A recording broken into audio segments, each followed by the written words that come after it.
Shabbat Shalom. I can see that I have 3 in the house right now. That's wonderful. I am glad that you're here. So hopefully that little reminder that we were going live, that would help. It was actually a suggestion that was made by one of the subscribers that has been on the channel for quite a while. And so I did some research so I could go ahead and set that up for you guys so that you would know that I was going live. I am hoping to do this again and continue to do these live streams, but at least let you know in advance. And hopefully it won't just be like in an hour in advance. Maybe I can plan out through the week and let you guys know different times of the day that I will be presenting to you. But today is the day that my husband and I choose to celebrate the Sabbath. I know that many people have seen the Sabbath and they see it differently, and we do not judge anyone. We have seen that Sabbath is about turning and building love. It's shuv with the taf, which means turn and to settle into the covenant in which you build. It's the consuming fire process, building ourselves through the covenant as the bet taf, as the daughter through the 222 process. So it is the day that we set aside for study, and I decided to be able to bring this to you today on Sabbath. So we are going to talk about a few things here. The first thing that I wanted to say is that for those who are going to be watching this live stream later, if you're watching this and it was pre-recorded, if you see any YouTube ads, these are not things that we have agreed upon. Our channel is not monetized, and since it isn't monetized, YouTube decided to jump on that so that they could take their ad revenue, but that was not something that we decided to do, and I just wanted to let you know that. If this is the first live stream you're watching or one of the first videos, or if it's been a while since you've been on our channel, to let you know that that was not something that we agreed to, and they just did that. That's not our heart to be able to monetize our channel, because it was freely given to us and we want to freely give it to you. So in saying that, I see that I have 2 people in the house that have shown me that they're here. Hi, Jamie, and hi, Treya. It's good to see you both. If any of you are on other channels that are watching this, especially on Facebook, as you can see the note, if you want to hop on over to the stand 121, we will be able to participate and I will be able to see your comments live. That would be absolutely wonderful. We'll see if we can do that. So having said that, I did want to address something. I was thinking about this today, that phrase, those who have eyes to see and ears to hear. And I'm not particularly going to go into a New Testament verse, but I wanted to bring forth a Hebrew word called Shema. And this is one that the Hebrews know very well. It is connected to a prayer that they pray every day. And again, we're not going to go into that itself. I just wanted to have you take a look at the word, because it is a phrase that we've heard many times, those who would have the eyes to see and the ears to hear. And it's really connected to the book of Revelation, the book of the revealing, Gileana, which is the time that we live in right now. And it's interesting that Gileana means to uncover and reveal those who have been given the power as I. Ana is the Aramaic form of the word where you would say it possesses as in I, and it's Aleph Nun Aleph. So it is I as a representation of having become one with Mother and one with Father through the spiritual path, where I was connected to both of them. So Gileana, the word for revelation, the book of Revelation in Aramaic, means uncovering those who have found the power by becoming one with Mother and Father through the spiritual path. So just thought that I would throw that one in there. If you guys have any questions whatsoever as we were going through this, I would ask that you would please put that in all caps for me so that I can see it a little bit easier, as I am going to try to answer questions as we go along. And that would be very, very helpful if you wouldn't mind doing that for me. So let's take a look at the Hebrew word Shema. I'm going to share that with you right now. There we go. Need to find the right screen. This is the Hebrew word to hear, and we are going to go through the letters. And I'm not going to take too long on this because I actually want to get into the scriptures, but I thought this was a appropriate word for us to share today. As we scroll all the way down, you can see that it's used many, many, many times. The root of this means to hear intelligently, often with the implication of attention, obedience, and etc., causatively to tell. So the reason why I'm sharing this with you is when we hear this word Shema, it really has meaning that we would not only pay attention to what we're hearing, but we would apply it. I don't necessarily like the word obedience because that really means that someone is over us and telling us what to do.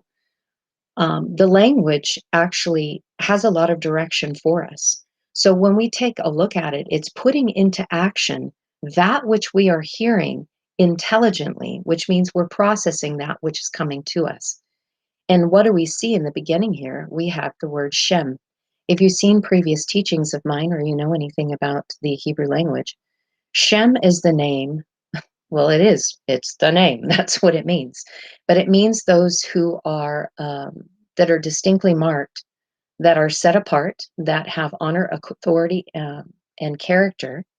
And it is those who have gone through the consuming fires that have powered them to deal with their fallen flesh, and the cleansing waters, the teachings of mother and father, so the waters of purification. This is also part of the word shamayim. It's the first two letters of shamayim, which is the waters above. So when we see this, to be part of the waters above, you must have the eye to see and the ear to hear intelligently that which you are listening to, paying attention to, that will allow you to go through the consuming fire to burn up that beast ego nature. I shared with you before that the beast ego is what we are sacrificing on the altar of our heart, which means we are transmuting the lower emotions, especially fear, hatred, bitterness, anger, all of those things, guilt, shame. We are putting those on the altar of our heart. That is our beast animal sacrifice that we are burning and transmuting into that which is of love. And then we have the cleansing waters, which is connected to the laver, in which we inspect ourselves. And when we inspect ourselves, if we see anything that's of the beast ego nature, we go right back to the altar and we burn that up as these teachings, especially the excuse me, having the dot, if you can see that, I can try to make this a little bit larger for you to see it. The dot on the right-hand side of this letter sheen, it's either pronounced with a sh sh sound or a s. And the way you can tell that is the dot on the right-hand side will let you know it's just sheen. The dot on the left-hand side would be the seen. So in this regards, the dot on the right represents mother's consuming fire. So this lets us know that in the beginning, that it's mother's consuming fire that we are to listen intelligently to, and that we are to apply these teachings, because it is mother that we start with. Father is hidden behind. Mem has the mem sophit behind it. Mem is the mother shows her face first, the divine masculine teachings that help us to tame our beast ego nature so that we are practicing the golden rule. And this will give us the eyes to see the purpose of why we are going through this process, and the importance of listening to it, paying attention to it, heeding it, and activating it in our life. I'm hoping that actually makes sense. I'm going to pop back in and see where we're at and see if you guys have any questions at this point. Thank you, everybody, from joining. I'm really glad you're here. It's great. I'm only 10 minutes into the stream and I have 12 people so far. This is wonderful. So I'm glad that you guys are joining in. So for those of you who are just recently joining in, we did go over the word Shema, which is a very beautiful word. Those who have eyes to see and ears to hear, this is connected to it. So having said that, I actually would like to move into the scripture itself so that we can take a look and see what I'm sharing today. And we are going to be going into Psalms, the 7th chapter of Psalms. Still getting used to my software so I can become more fluent in it. And let's take a look here. First, I'm going to close out our Shema because we do not need that. All right, so here is the psalm that we're going to be looking at in particular, and I'm going to go down so you can actually see it My defense is of God, which saveth the upright in heart. Then we're going to finish up with verse 11, which is the one I really wanted to focus on. And it says, God judges the righteous, and God is angry with wicked every day. I was noticing a conversation on Facebook, and this verse really popped out at me, and I thought that it would be good for us to do it. Because we have an understanding that God is of unconditional love. And if God is of unconditional love, then why would he be angry? That doesn't really compute. And it doesn't compute because the way we see God presented in the New Testament is a very loving, kind God. And then we see the way the Old Testament presents God as a jealous God that is angry, that is bent on destruction, that has no mercy.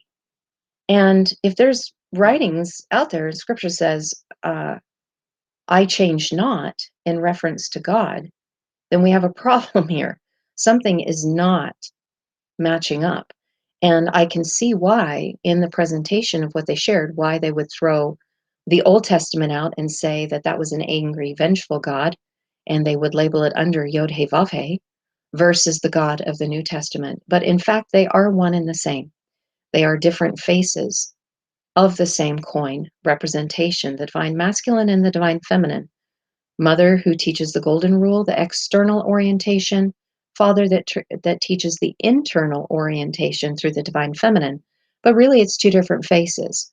But unfortunately, the way things were translated, they went ahead and changed it as a very angry God instead of seeing what is being presented. But before we go too deep, I need to discuss with you Elohim. Now, I'm going to take this time to do this because those of you who have not seen previous teachings, if you do not know who Elohim is, there are different words for God. And you are going to see, in English, you'll see the same word God, but you will not realize that in the sacred writings that we have different words for God being used. And in this psalm, it is of Elohim. Why is this important?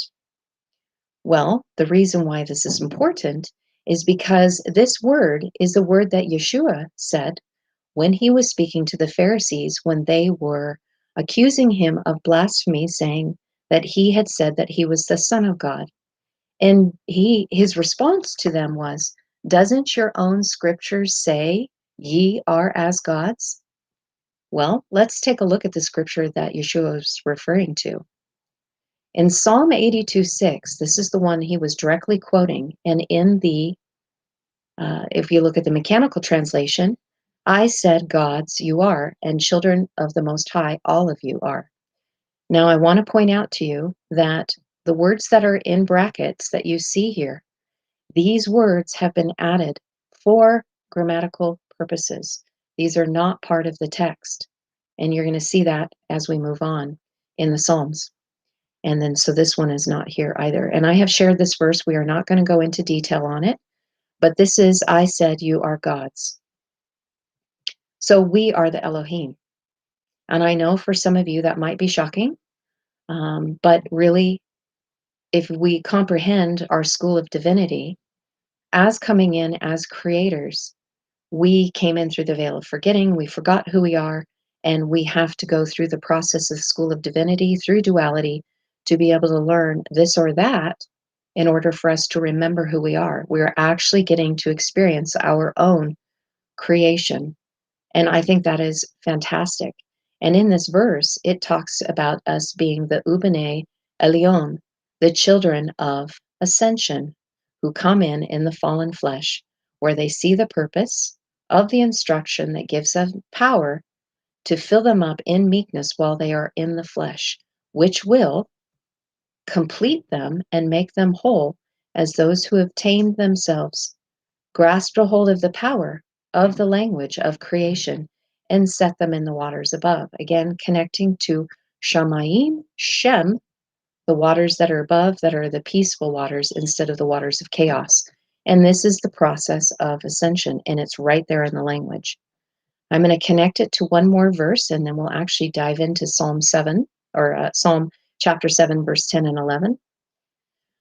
This is the one where when we read it, it says, "For thou hast made him a little lower than the angels and has crowned him with glory and honor." But the word angels is malach. And in this context, we do not see the word malach. We see Elohim. And the Elohim has a mem added in front of it. This means that the Elohim entered into the waters of chaos, which is the veil of forgetting. And the reason why it says that we were made a little lower is this word right here, the root of this word. We're going to trace it down so that you can see this. Means to lack and having need and be lacking. Well, that is very, very true. When we enter in, because we forgot who we are lacking. So the resolve in it is connecting to Mother through her covenant, the golden rule, so that you can find life through the covenant as one who is wed, hedged in, surrounded, supported, shielded with the shield of thorns, raising up to be first fruit leaders from their poor and destitute position that will be revealed, having the Father's revelation and connected to meekness, the power of meekness. So we've got the connection of Mother and Father that will help us from our weak position that we are lacking and we have need. And the very next word here talks about that there's very few that find this. Again, so the narrow path in finding and realizing that we are Elohim, very few are going to find this while they're in the waters of chaos. But they will see the purpose of the wrestle, of the seraphic message, while they were in the basket of the world, in the chaos, in order to be the strong leader teaching shepherds that would be revealed, having gone through the waters, having become in the goddess status as the Queen of Heaven, that have been given the power of the Father as those who give, that are now sealed in the waters above through Father's teaching. So very important that we establish that, because without having that as a representation of what we are looking at, then the psalm that we are specifically looking at makes absolutely no sense. It's an incredible revelation to be able to connect this, and we can see why the church authorities did not want us to comprehend who we were, because they wanted to be able to essentially rule over us and control us through fear mechanisms, instead of us realizing and rising up in our own sovereignty to see that we didn't really need to have the church show us the way. They could have been more useful, and I don't begrudge it, because when we were living in dark ages, meaning without light, without having information, entering into the veil of forgetting, those who are instructing us should be teaching us the way. And I could see it two ways, and I would encourage those of us, instead of being angry at the church, I would consider the difficulty in the time that we did live in, that we had very little light. And so in their instruction, they believed what they were doing was correct. Now we can look at it, and we can look at the Crusades, and we can look at all of those things now, seeing it from a much different perspective. But those in the time period thought that they were doing the will of God. But now that we have greater light, meaning greater information, and we have entered into the age of light and love, we see that those things don't hold true anymore, not for where we are going and who we are as a people group. So I just wanted to reestablish that, because anger has such a low vibration, incredibly low vibration, and it isn't part of love. In fact, anger really comes from the place of fear, because there's really only two camps, love and fear. And you can put all emotions in either side. And really the beginning from force is when we cross over into courage. And courage is when we start taking back our power.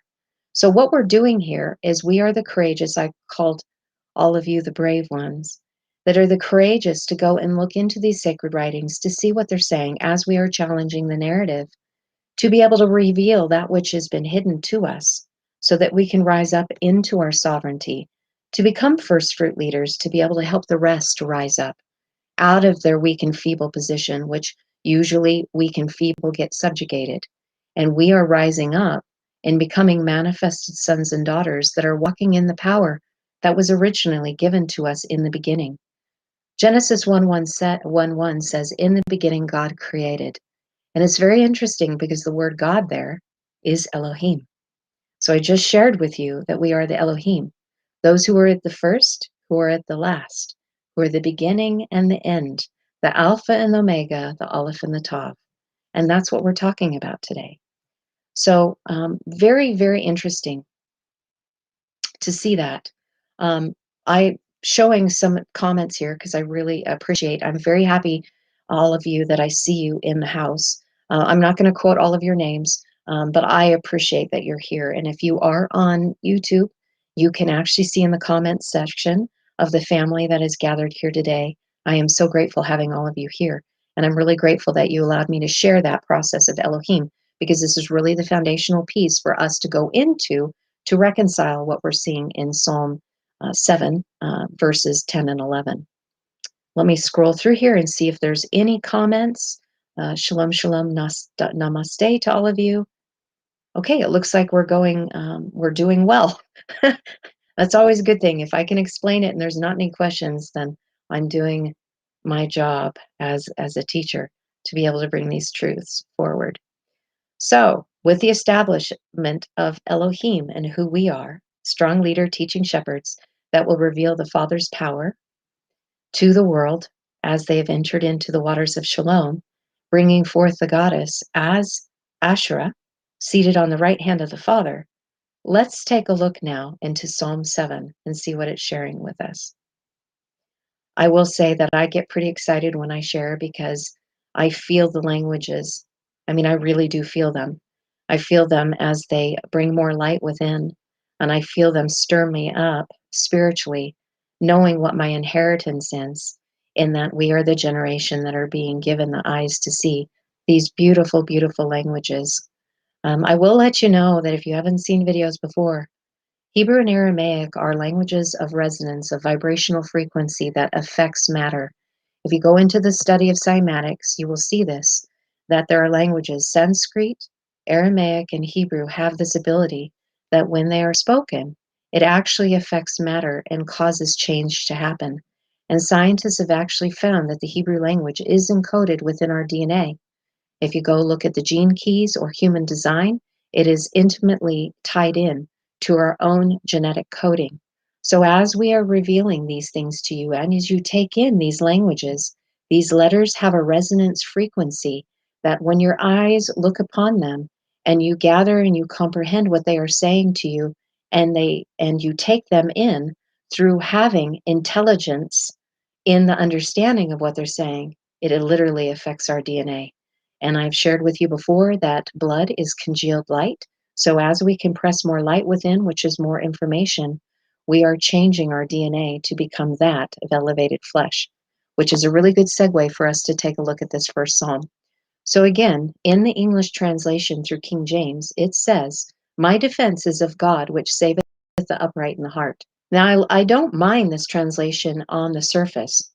But when we realize that this verse is actually talking about us, it changes the whole narrative.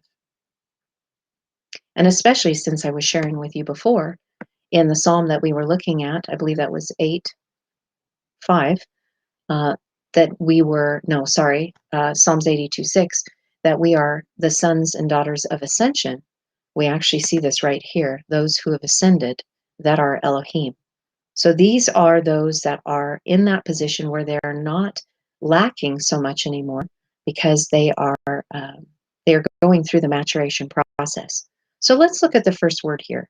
It says "my defense." Now notice that it says, or it's added the word "is." Again, grammatical reasons, this was added to be able to help uh, translate it into English. But again, some of these words, when they get added, changes the entire narrative. That's why I always like to go look and see what the sacred writings are saying specifically. So "my defense." This word, when we take a look at it, is connected to a shield and a buckler, megan. Here we have a shield and figuratively a protector. I think it's Also interesting, this is the scaly hide of the crocodile. So it gives very good visual as to what we are talking about, but it's really a shield and a buckler, but as a protector. And when we take a look at the word ganan, again, this is the root where it comes from. It means to cover, surround, and defend. Now, this is important for us to connect to. And if you have not seen some of Ken's teachings before, excavations, or the ones that we were talking about at dawn, at sunrise, he has spoken quite extensively about that we are the garden. And it's very appropriate that this is in the verse, that we are the garden in what we are planting within us. So to cover, surround, and defend our garden, gan, that's literally Hebrew word for garden, while we are in the flesh. So how do we do that? Again, more information is given through the letters. So we are to gather and assemble that which makes us completed through the instruction that lifts us up, that produces a seed vision within to give us a strong base to stand on, prodigy, as well as becoming an heir, and perpetuity while we are in the flesh. So this is the spiritual walk that we take while we are in the flesh suit, in our lower vibrational frequency, in the lower density of the flesh that we are in, that allows us that we're covered, but we are also surrounded and defended if we take the spiritual path. So going back to this, what is it saying to us? Well, notice that that last noon was dropped off. So this has nothing to do with fallen flesh. This is the garden as who we are that has elevated flesh. And look at this. And you would only see this if you understood the language. This is a strong dagesh. This little dot here in the middle, the reason it's a strong dagesh is it's the noon makes a double sound. And you can see this down here. The two noons, they are separated in sound. So these are two spiritual paths that have become one. Or rather, the fallen flesh has now become one with the risen flesh. That they were once divided and now they are unified. Both of those things are appropriate in our interpretation. So, this gathering and assembling what we need to through instruction, the spiritual path, one that was taken in the lower densities of the fallen world, that was brought into the walk that we take in our spiritual path, is something that is our defense while we are in the lower waters of chaos. That gives us power. So, this is huge. We now are surrounded in power. And again, this is power that is given through Father's teaching. This is not on the prefix side. This has to do with mothers. So Mother's teaching, while we are in the waters of chaos, is helping us to surround, and in is our defense. But really what our defense is, in our shield and our buckler, is taken and protects us, is the power that is given to us through the Father and his teaching. This is given to those who give, because the yod means the work and deed of the hand, and it also means to give. So those who have a giving nature, service to others, if they go through this process, they are going to be surrounded and protected. Then we have the process of upon, or this is one of the words that mean upon, but this is the root or part of the word that means to ascend. So knowing and seeing the purpose of an extent of the instruction, which is connected to this symbol right here, is one that represents the bride. As Elohim, it is connected. So this is the ascension process of the bride becoming Elohim. Again, the strong leader, teaching shepherds that are revealed to be of the goddess nature, sitting at the right hand of the Father, that have the power that was given to them in the waters above, out of the chaos. So again, started in the waters of chaos through Mother's teaching, finished in through the ascension process in becoming Queen of Heaven, Asherah, and now in the waters above as El, strong leader, teaching shepherds who have become one. Aleph is a huge letter. There is much into this, but if I don't move on in our teachings, it's all of a sudden going to be 2 hours. I don't really want to do that, considering that we've already been discussing this for a half hour. So let me pop on over and take a look and see if you guys have any questions so far. Thank you for your kind words. I really appreciate it greatly. It looks like we're still doing pretty well. I don't see any questions. Again, please feel free. Please feel free to jump on in and ask questions as we go. I will try to check in after every word or every couple words so that I don't lose anyone. So now, after we understand the ascension process of Elohim, we're going to look at the word that means to save. Let me pop back on over. Back into our verse. There we go. Now we have the word that saves. Now, this one you will find very interesting. Some of you who are familiar with the language are probably already connecting some dots here because of these three letters right here. These three letters right here are the same gematria, which means they have the same letter value. They're in a different order, but they have the same frequency as Yeshua. This is his Aramaic form of his name. Again, same letters in Aramaic. It is Yod, Shin, and Ain. So right here, we have Yeshua. So I had somebody ask me the other day that was new to our channel, watched one of my older videos about who the two witnesses were, and they asked, where is Jesus in this? Well, Yeshua is right here. You're not going to see Jesus in Aramaic or Hebrew because that is not a Hebrew or Aramaic name. He was never known as Jesus. That was a transliteration from Greek into English. But here we have it quite distinctly. And so when we take a look at what is going on here, this is so beautiful to see this. Yasha means to deliver, going all the way down, to be open, wide, or free, to be safe, to free or succor, which means to assist one who is in aid, who needs help. And I just want to point out to you something very interesting here for those of you who do this. Yod Shin Ein was the root. I want you to take a quick look at all the different forms of this word. So you would not see these different forms of the word as every letter that's been added, every letter that's been deleted, the position that they are in, whether they're on the prefix, suffix, and the root, all have meanings.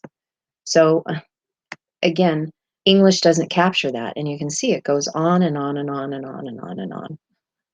I'm not going to go over all of those, but I just wanted you to be made aware why we study these languages, because all this information is being left out in our translations in English. So going back to Yasha and seeing what this is saying to us, what do we have? Well, it had the original va or yod on the prefix side, and now it's jumped into the root. But what was added in front, mother side, is the mem and the vav. So what are we being delivered from? Well, we are being delivered from the waters of chaos. We entered into the waters of chaos. We forgot who we are. Mother begins the teaching process.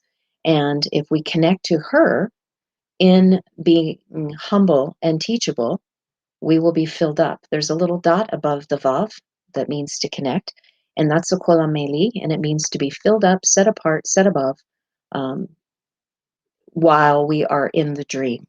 Because this really is, many of you might have heard that we are living a dream here, and really this is a projection that we are going through in our School of Divinity, because our flesh suits are not really an accurate reflection of who we are as energetic beings, but allows us to interact in a simulation known as the Matrix. And this allows us to be filled up and set apart through that which matures us, the mel, the honey of the word, the sweetness of the word, so that we can be set above the dream that we are in, out of the waters of chaos. And then we have this little diamond above the sheen, and we already talked about that this was the consuming fire that allows us to overcome our fallen flesh nature. It gives us the power. But this diamond is a cannellation mark. This has to do with presenting the verses, if we were singing them, as a vibration. And this one specifically means a gift from God. A gift from God. It is connected to the word quadrated. And if you've watched any of my teachings on the wise and foolish virgins, as well as the 144,000, you can see that this is a direct link to the 144,000 that will assist, because the 144,000 are really the revelation of Elohim, who are coming to assist in the time of need. And we are delivering ourselves as Elohim out of the waters of chaos, as connected to Mother in being teachable and humble, because we've gone through the process of the consuming fire.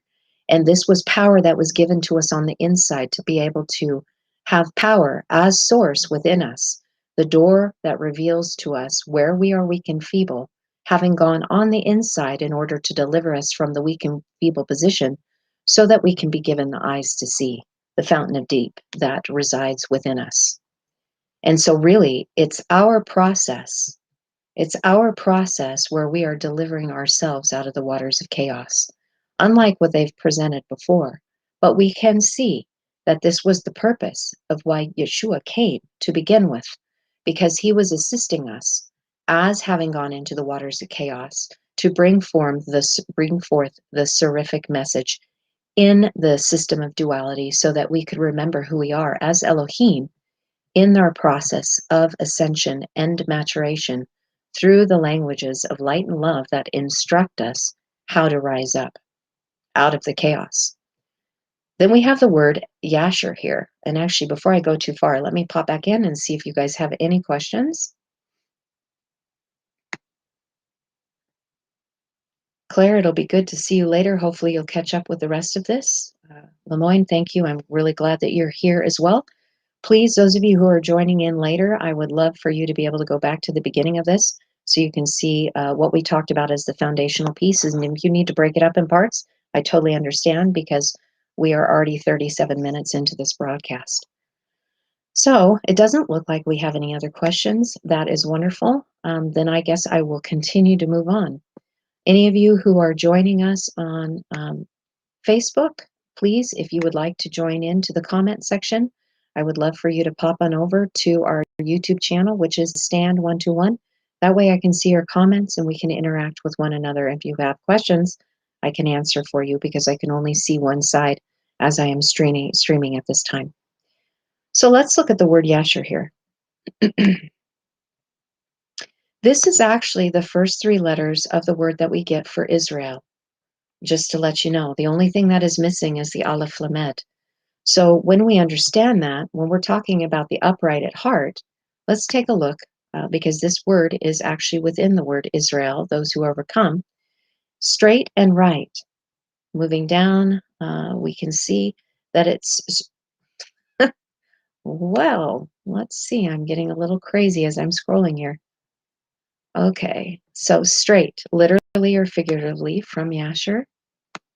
You might be connecting this to the book of Yasher, because that is really what this word is representing, those who are the straight and the upright. And I did share with you before about that it's those who overcome and the wrestle of the world. So this is to be straight or even. So if you want to have an even-keeled life, so it's not so choppy, if you want to have a right, pleasant, and prosperous life, to be these things, then we should take a look at the letters and see what they are telling us. And again, this is part of the first three letters of the word Israel. So when we look at the letters, Yot Shin by itself means to be, to exist, having substance. And that, it tells us how to have substance.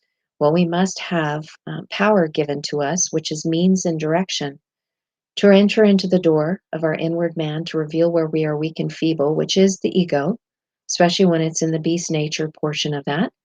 And we need to take that to the altar and burn up the beast ego, which is our sacrifice, sacrificing our beast animal instinct on the altar of our heart to transmute it into love, which then allows us to overcome our fallen flesh, to raise us up from being poor and destitute to the head, top first, as first fruit leaders.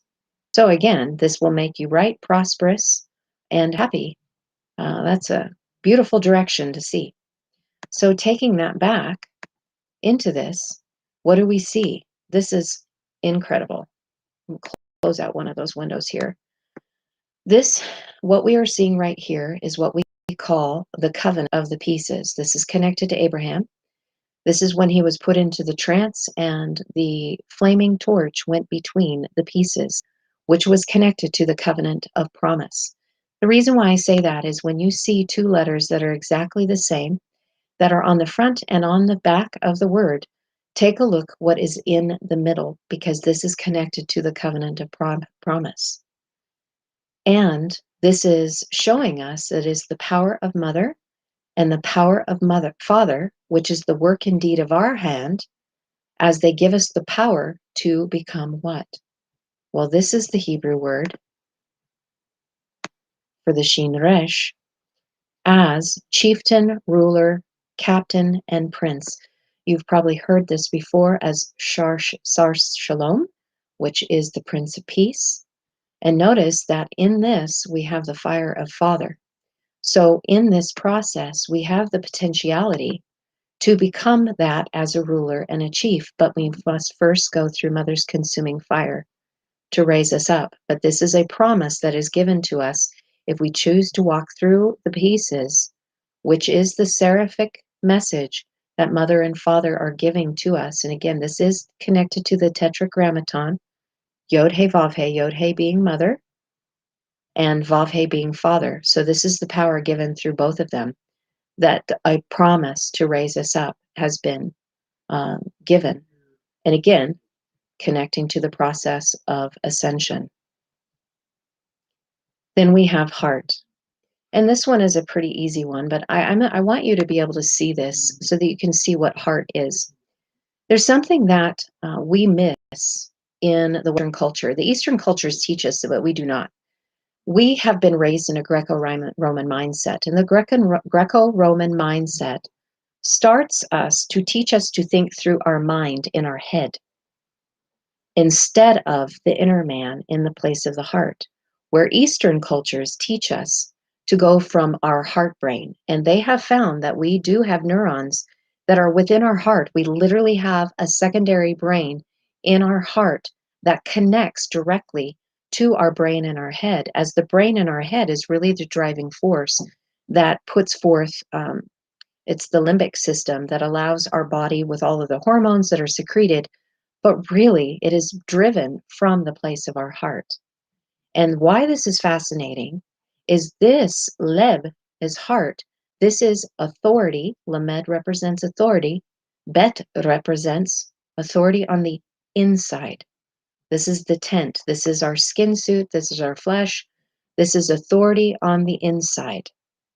So I did a teaching before, I believe last summer. I think I finished it in the fall. As a man thinks, so he is. And it was directly speaking of the position of the heart. I'm not going to go into that now, but you can find that on the playlist. It was a fascinating study. So in connecting with this, I'll go down into the definition so you can see it a little better.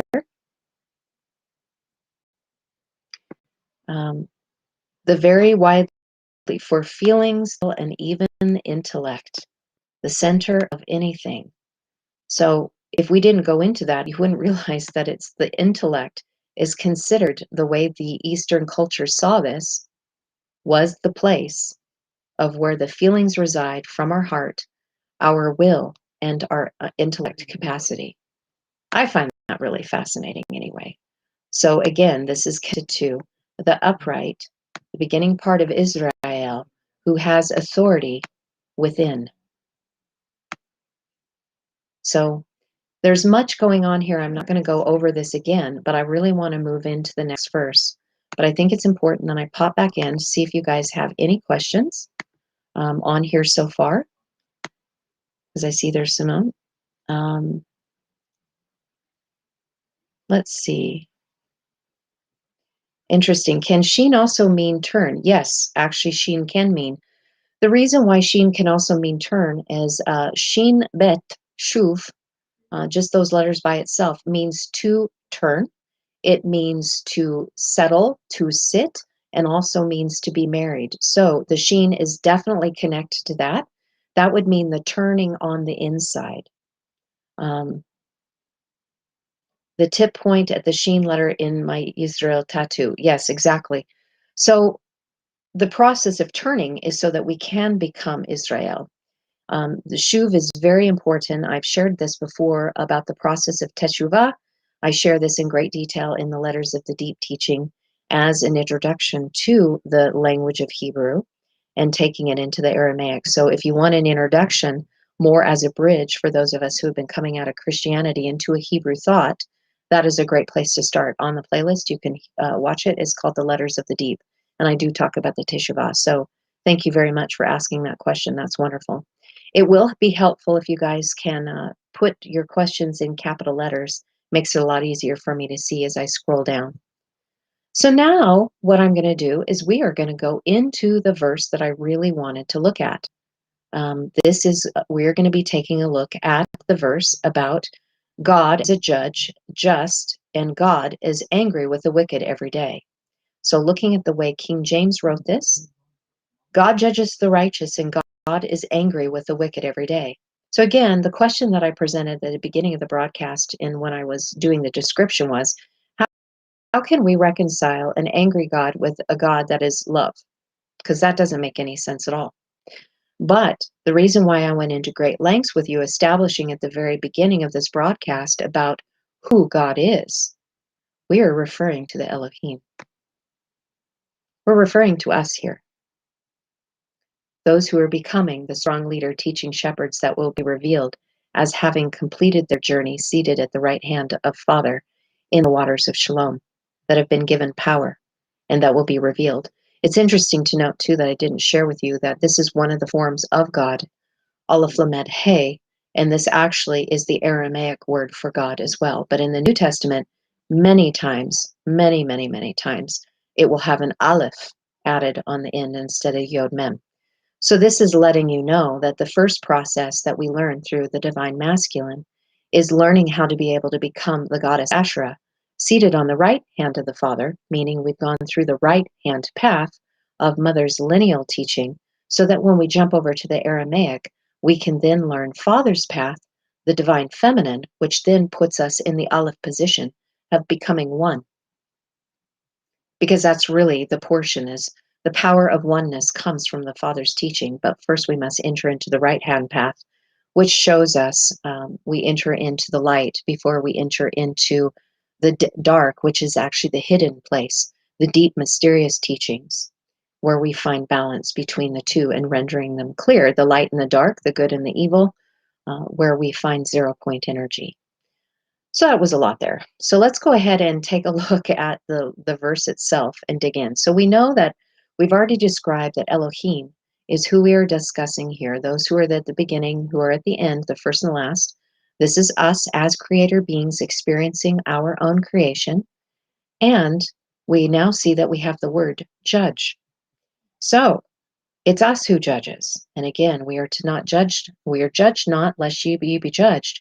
Because really, we are a mere reflection of one another. So as you judge another, you are actually judging that which resides within you that you need to deal with. It's actually not about the other person at all. So if there's something that you see on somebody that brings you out of your shalom, out of your waters of shalom, it is actually something that you must deal with. And that's where the judging comes in. We are judging ourselves. And through the process of judging, let's take a look at it and dig it out, go a little bit further into this. So, to judge, to pronounce a sentence, by implication to vindicate or punish, to govern, to litigate. Now, I find this very interesting because this is connected to governing. And this is really the government of self. Who is governing over you? Really, if you are poor and destitute, like we shared before in the previous verse with the Resh, if you are in the poor and destitute place, you have a government that is set over you.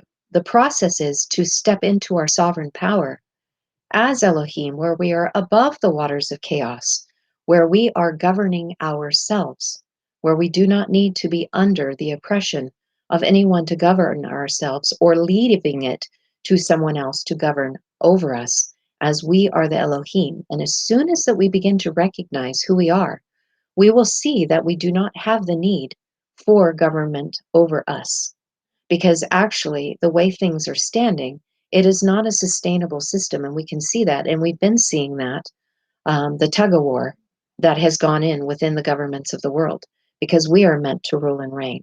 But it's only through the proper education that we've been missing, going through the right-hand path of being Yasher, the upright and the just ones that have overcome the wrestle, that realize that we are Elohim as those who give and do not take, that lift others up through instruction, revealing to them the power through the act of giving to set them in the waters above as their own leader, as their own head over their own temple. So in the process of judging, in seeing that what we saw in the definition, this is the consuming fire that helps us to judge our fallen flesh so that we can connect to our heart on the inside, because that's where source energy dwells, where we tap into the power of Creator, source that is above Yod He Vav He, as Yod He Vav He are the seraphic messengers, teachers, mother and father, that are instructing us in how to be Elohim. But if we want the power that we need as creators to be walking in this authority, we must have pierced our hearts and connect to our heart chakra. This is huge for us to understand. And this gives us the power to speak, the pay is the mouth, speak revelation that comes from the sacred languages, because the pay is also the language that is risen, not the fallen language of the world, but that which is the sacred languages that have the vibratory frequency through somatics, like I said at the beginning of the broadcast, that affect our DNA, affect matter, change our world, change our perspective while we are wrestling with the seraphic message in the basket of the world as we are wrestling in the mud. Because that's really what the TED is all about. So this gives us the ability to judge ourselves through the message that the seraphim messengers brought to us as Yod He Vav He, maturing us as Elohim. And this leads us to righteousness. This is the word for righteous. This is Zadik. And I'll trace this down so that you can see it. And we're only going to go for a little bit longer because I know I've been holding your attention for about an hour now. I'm surprised we're getting through 2 verses. I've been speaking a lot. So here we have just, again, connected to Asher, very similar, but there's a little hidden nugget in here. So this is to be just, right, to be righteous, Zadak. And you might have heard that as the priest that served in the time of David, Zedok, and that is actually the priesthood that was in the Qumran community when they formed Qumran, because they were kicked out by the priests of darkness during the Maccabean revolt, and they set up the Qumran community. They were the Zedok priests that served in the time of David. To be right, to make right, in a moral and forensic sense. That is a very important word to look at, because it needs to be able to be forensically analyzed. This is something that can be seen, not something that is hidden. So why is that? Well, if you trace it back, the word zadik has the yod in there. So this is the power that has been given to us on the inside, the work and deed of our hand, because we connect to our heart, and we are those who are giving from the place of our heart. And what is the little mystery nugget that we didn't see? Well, we have Zod. And Zod means adversary. So think about Superman, General Zod. Kal-El was Superman's name. That is a Hebrew word that means perfect and completed. Kal-El, Kal from the house of El, one who is whole. And General Zod, who was his adversary. This means the place to cramp and confine you. So we are definitely cramped, confined in our earth suit as Elohim, having been slowed down into our frequency as a standing wave in our flesh suit. It's cramped and confined us. But if we find Zadi, or Zedek, this is the word Zadi that means like a hook. It also means a journey to hunt and chase.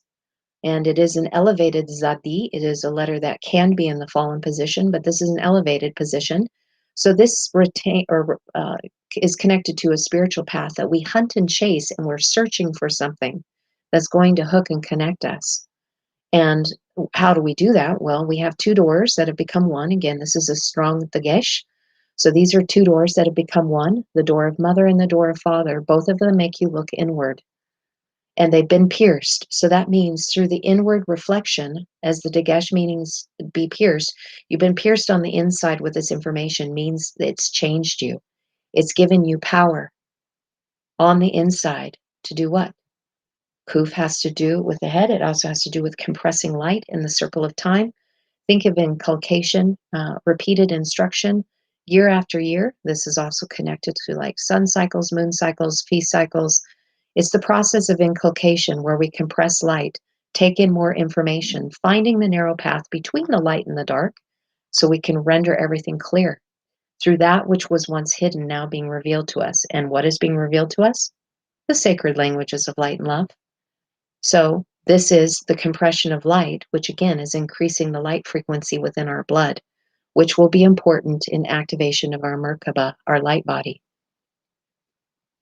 in making us right and proper. And now we have and God. So notice again, here we have the word God, but it's just El. It's not Elohim. It's just El. So you can see that here. You would never see this before. We have God in English, and then we have God again. But this is without revelation. This is without the Father's revelation and his teaching or the revealing of Asherah. This has to do with the process of just being in the place of El, which is the strong leader teaching shepherds. So in this process, this is El, who is a strong leader teaching shepherd that is connected to Mother. There are many strong leader teaching shepherds out in the world that teach Mother's teaching, but they haven't received Father's teaching yet. And that's okay. And you're going to see what's going on here next, and this will make much sense to you. So in connecting to Mother, in humility and being teachability, we want to become El. We want to be strong leader teaching shepherds. This is the way of one, where we have been taught, and so therefore we teach. We've yoked and tamed the beast ego nature, and we are associated to, as teaching shepherds who have been given the staff of authority and our gifts from God, as those who are in the process of quadration. So these who are coming in the process of Mother, but notice the next word, and we only have two words here. This is where we get the word angry. So those who are teaching shepherds that deal with anger that comes forth, if we want to be the place where we are full on Elohim, revelation must come to us, and it must be given to us through the power of Father, where we are in the waters of Shalom. The waters of peace do not have anger in them. So what's going on here? What's going on here is that we have a zayin added in front. Zayin is a sword and a plow. This is going to come into play as we dig this out and see our hidden nuggets. What do we have here? So, to foam at the mouth and to be enraged. Okay, well, I think we have a pretty good idea of what the root of this word is.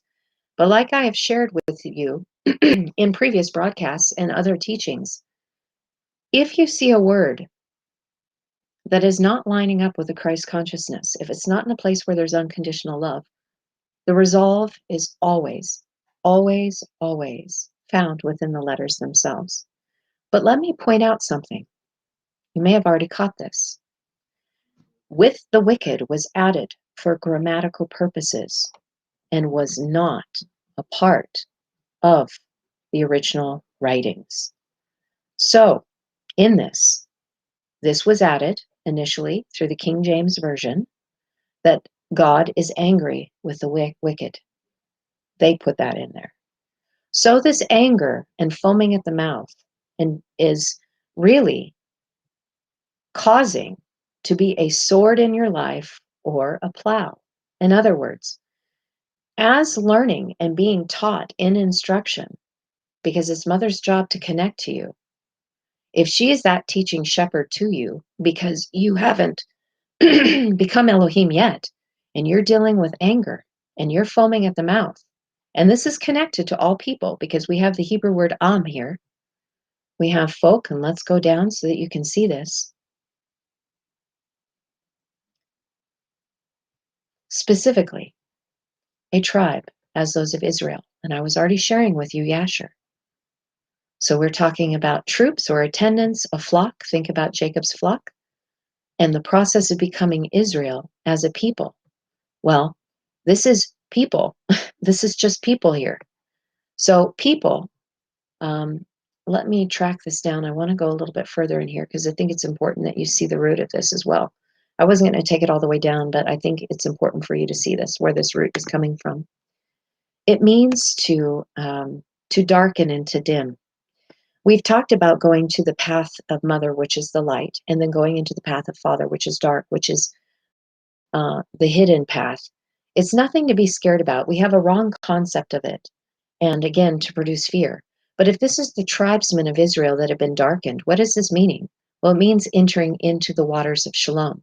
This is literally the constituent letters that make up the symbol mem. So it's the waters of chaos before the waters of shalom, mother's living water teaching before the fathers in seeing and knowing the purpose of their teachings. But this is putting us into the place of the darkened, between the light and the dark. This is the kuf. That which was once hidden, the mem, the Father's teaching, now revealed to us, which puts us on the side of light and dark. And dark, again, is that just which was not revealed. It was hidden. I want to stress that because we can go into many different directions on that. But when you enter into the right-hand path, Mother teaches you how to give. So you are using the power that's being given to you to serve others and not self. But that's a teaching for another day. So going back to this, we can close out that.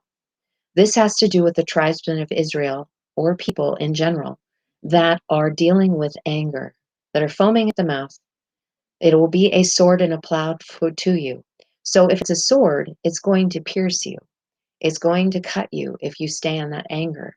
But if it's a plow, means that you are learning from your anger as the teaching shepherd that is coming to you, telling you that you need to connect to, as this is a gift of God to deal with your anger, as the tribesmen of Israel that are in the process but have not become yet.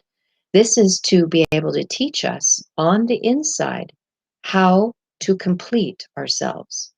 Because again, Bet has to do with the inside. It is Bet Tav, the 222 journey, the two paths of the 22 letters, the Hebrew and the Aramaic, that pierces us. But we must yoke and tame ourselves, grasp a hold of the power found in the sacred languages, the instruction of light, so that we can be completed. And this is something that we do in the day, Yom. This and this is every day. And again, because we have this mark here, this has to do with the bride. So this is the process of the bride becoming the queen. Now, interesting to note, the reason why I said that is that when it speaks of the day or every day, Yod Mem is a representation of the sea. The sea is a representation of the goddess energy connected to Asherah. So this is the process of us connecting within, filling ourselves on the inside of Source, so that we are becoming Asherah, the queen. But this is connected to the bride. So again, we can see in this verse that Elohim is one that's already connected and become the queen of heaven, where down on the bottom, we are in the process of building ourselves on the inside, which is our daily work that we do, the work indeed of our hand in order to connect to the waters above. So in other words, bride status is getting you ready to become the queen of heaven. So mother's teaching, when she first comes in teaching, if we were teaching children from 0 to 12, is teaching them to reach the age of accountability so they can enter into the betrothal to become the bride and live in bride status for a year or up to 2 years, so that they can enter into becoming married as the queen, connecting to source within, which is an inside job. You've heard my husband say that many times, where we complete ourselves in the journey. So again, source creator does not get angry. Elohim is the judge, meaning that we are judging ourselves in this process in order to become right. But it is through the squeeze, the adversarial component that squeezes us in, that if we go on the inside, we will be given the power. It's the work indeed of our hand to compress light, more information. More information is elevation in our consciousness level. But if you have anger, you need to see that it's either going to pierce you as a sword, but as a plow to be able to plow the soil within you so that you can learn and see the purpose of the living water teachings and why we need to be in the waters above in the process of becoming Israel instead of being in the lower waters of chaos, so that we can become queen that is connected to source within. Wow, guys, that was a lot. I don't know about you. I didn't expect that we would go as long, but generally all my teachings tend to take that long.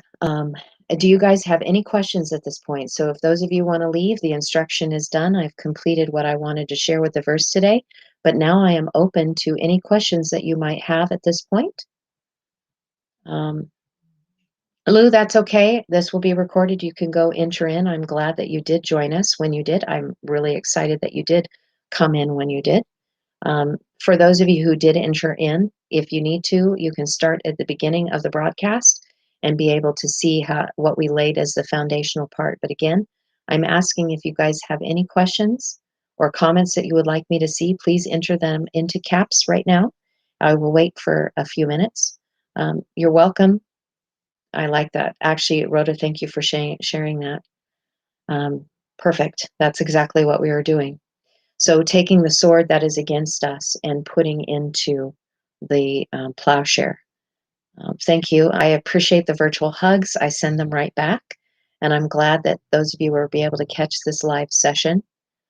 I'm actually excited to not see a lot of questions because that hopefully means that I was able to answer or be able to clarify enough as we went. So I hope you learned something today as Shabbat teaching. I was very glad to come to you on this very sacred day in our house as we are turning from fear to love through the covenant, where we no longer judge ourselves, but we've entered into the place of the wedding, into rest where we have the covenant that exempts us from judgment because we found unconditional love. That is the mark, the signature frequency of Mother and Father, the two that became one, as we walk as Elohim to become those that will be able to instruct the rest in showing them the way of one.